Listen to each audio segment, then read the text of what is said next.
Uluhan sa mga balita. 16 anyos nga batan-ong lalaki sa Dakbayan sa Sugbo namatay sa dengue. Kapulisan sa lalawigan sa Sugbo mususi sa hulga sa kinabuhi ni 3rd District Representative Gwen Garcia. Naningil na ang Commission on Elections sa mga barangay sa ilang contributions alang sa eleksyon karong Oktubre. Usa ka Thanksgiving Mass ang ipahigayon sa mga opisyales sa siyudad sa Sugbo sa Basilica del Santo Niño karong hapon. Kinigihimo agi og pasalamat sa mga opisyales sa Dakbayan human gikanselar ni RTC Branch 9 Judge Alexander Acosta ang Notice of Least Pendants kunang notisya nga adunay kaso nga naglambigit sa duha ka luna sa siyudad sa Sugbo sa SRP. Lakip usab niini ang paglibkas sa Notice of Garnishment sa duha ka bank account sa Dakbayan sa Sugbo. Ang kaso adunay kalabutan sa 133 milyones pesos nga bayranan sa siyudad sa pamilyang Ralios nga gimando sa Korte Suprema. Apan matod sa mga Ralios, dili usa angayang magmaya ang siyudad. Sanglit ang liyen og Notice of Garnishment raman ang gikanselar og dili ang ilang utang. Sa phone interview ni Roy Ralios sa News 5, gibutyag dini nga padayon silang maningil sa siyudad.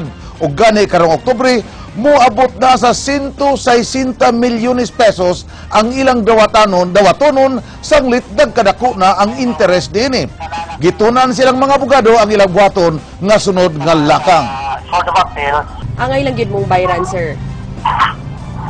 natural kay pareha na ingon na wala mayutang pangatag ko kung paano ko players. Karong Setyembre 9 na, human sa CPA Board meeting mahibawan kung kanus-an na lang yun kutob mag-opisina ang Bureau of Customs sa buhatan nga pinag-iya sa Cebu Port Authority. Ang Customs nagpaabot pasab sa desisyon sa ilang uluhang buhatan. Samtang ang CPA naglaom nga mabayran sab sa utang sa Customs nga mukabat og 4 milyones pesos. King Perez, Sugin Limi. Base sa Memorandum of Agreement, kutob Setyembre 2010 lang ang paggamit sa customs sa kapin 4,000 square meters nga passenger terminal. Gitagaan sa CPA og dulan tulo ka tuig nga extension ng customs sa pagpangita og kabalhinan. Apan hingpit nga mihatag og final notice ang CPA sa miaging buwan nga kutob Agosto 31 lang ang pagpabilin sa customs sa ilang buhatan. Tungod kay wapay kabalhinan ng Bureau of Customs Port of Cebu gitagaan og extension sa Cebu Port Authority nga magpabilin sila sa ilang buhatan samtang nagpaabot ang customs nga maaprubahan ang budget sa ilang pagbalhin. As I said in past interview with you, unless we receive a directive from higher authority, we'll be forced to implement our demand to vacate. Indefinite ang period of extension sa paggamit sa customs sa ilang buhatan hangtod masabutan kini sa umaabot nga CPA board meeting karong Setyembre 9. I am repeating, I am grateful and appreciative that in our dialogue they have extended our stay here. Gitugyan na ni De La Cuesta sa Customs Central Office ang pagpangita sa ilang kabalhinan, lakip na ang pag-approve sa budget sa ilang abangan. Bago rasab na sayod si De La Cuesta nga dunay kapin 4 milyones pesos nga utang ang customs sa CPA. Base sa MOA sa paggamit sa ilang buhatan, mobayad og 50,000 pesos matagbuan ng customs sa CPA isip abang. Apan matod sa CPA nga wa pa kabayad ang customs sukad sa ilang paggamit sa lugar. Wa pa sab makakita si De La Cuesta sa maong memorandum ang iyang nahibaw-an nga igo lang sila mobayad sa kuryente ug tubig sa ilang buhatan. I will have to forward that to to our higher authorities like the Deputy Commissioner for Administration or to the Commissioner himself for their review and perusal, and if they are in approval of that, siguro babayaran ng Bureau. Magpabilin isip District Collector si De La Cuesta samtang wa panadawat sa mga collectors ang desisyon sa Department of Finance bahin sa pag-reshuffle nila. Nang hinaut si Uko nga mao na kini ang katapusang higayon nga mahatagan og extension ng customs kay gikinahanglan na nilang gamiton ang luna.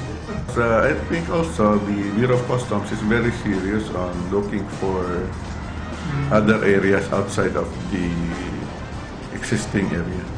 King Perez, News 5. Gipahibaw ni Customs District Collector Edward de la Cuesta nga ipahigayon ang katapusang public auction sa mga nasakbit nga bugas karong Setyembre 18. Sa katapusang auction, ibaligya ang 225,000 ka mga sinakong bugas nga gisulod sa 491 ka mga container vans. Padayon ang pagsusi sa customs sa mga nangadaot nga bugas atol sa ting-uwan. Gilantaw sa collector nga daghan gihapon ang mga bidders nga interesado sa pagpalit sa mga bugas bisan nagsugod na ang harvest season karong buwana. Wa pa say nadawat nga report si De La Cuesta gikan sa NBI bahin sa ilang investigasyon sa dulan 300 ka mga nangawagtang nga sinakong bugas niadtong buwan sa Hulyo. Kung kailan yung huling bidding, so I expect na they are still in.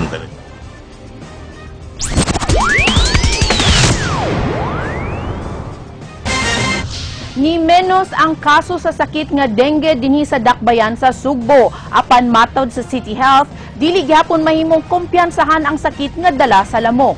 Kagahapon usa ka 16 anyos nga batanon ang namatay sa maong sakit. Andrea Patenya, Sugin Limi. Mikunhod ang gidaghanon sa mga kaso sa dengue sa syudad sa Sugbo gikan sa 400 ka kaso sa Hulyo ngadto sa 171 ka kaso niadtong Agosto. Sa talaan sa Cebu City Health Department, adunay 1,569 cases ug 4 deaths sa syudad gikan Enero hangtod August 31 ning tuiga, mas menos kini kun itandi sa 2,559 cases ug 8 deaths sa susamang period niadtong miaging tuig.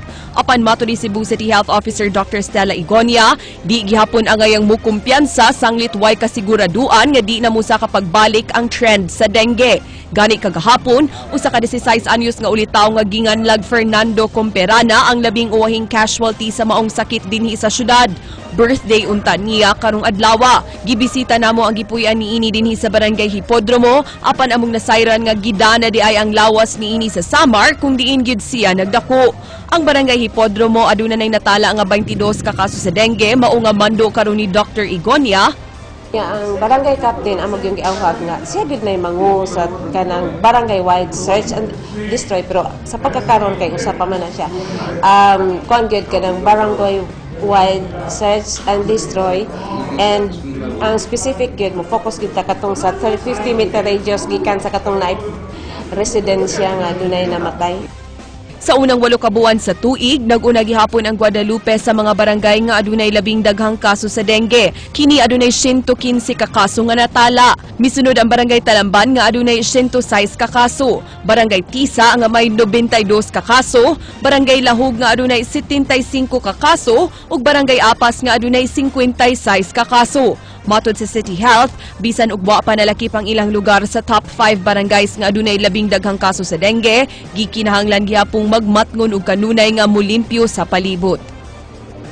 Search and destroy it. Look first into the stagnant water, look first into the household gutters, look first into the tires nga nag-collect of water. Andrea Patenya, News 5. Sugbo way labot sa priority assessment sa mga flood-prone areas sa nasud.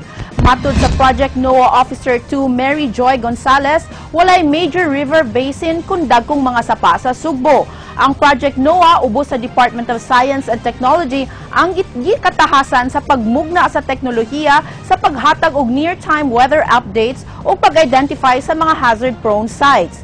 Mahimong bisitahon ang website sa Project NOAA alang sa mga near real-time weather updates. Ang nasod adunay 18 ka mga major river basins ug walay nahimutang niini sa Sugbo. Na walay major river basin ang Cebu because that means dili siya prone to natural hazards. Because ang 18 major river basins, ang mga areas surrounding it, mao na siya ang prone sa flooding.